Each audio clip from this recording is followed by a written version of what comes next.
If this time last year you would have told me that David Klemmer wouldn't be at the Bulldogs in 2019, I would have said you're crazy. Now, it's not actually confirmed that he's leaving, but it seems like it's probably going to happen. And if you've watched my channel a bit, you know I'm a big David Klemmer fan. So as you would imagine, I'm not too thrilled with this. Actually, to be honest with you, a little bit devastated. I was quite annoyed when I first saw the rumours, and I was like, bullshit, not happening. But looks like it's happening. Now, Klemmer's off to the Knights, and it looks like there's going to be a bit of a domino effect with a few other teams, including Manly and the Roosters. Now, I think at this point, we can say Klemmer to the Knights is a done deal on a big contract, but what's going to happen with the Bulldogs? Who do they sign? Well, there's been a few names tossed around, but the big one that keeps coming up is Dylan Napa from the Sydney Roosters. I'm not a huge fan of Dylan Napa, but he can play footy. He does get suspended a lot, but then again, David Klemmer does as well. Also, he's quite aggressive like Klemmer, and he's also an Origin caliber prop. While I don't think he's as good as Klemmer, I do think he is a very good player, and he is a pretty good replacement considering the players who are on the market at the moment.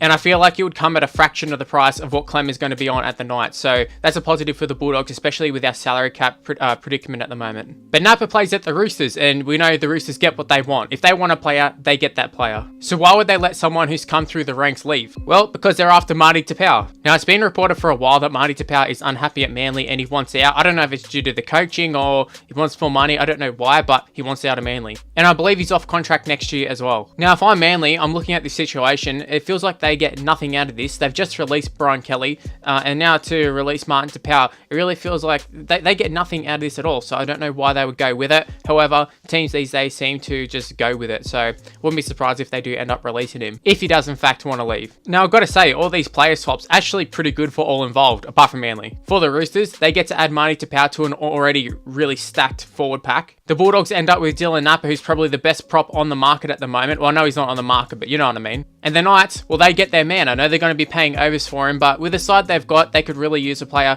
like David Klemmer, especially with Ponga and stuff playing off the back of him.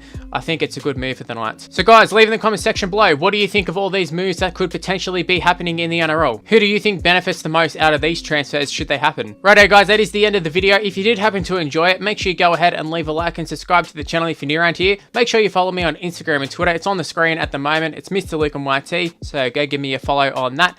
And yeah, thank you for watching guys. Hopefully you did enjoy it. I'll see you in the next video. Bye guys.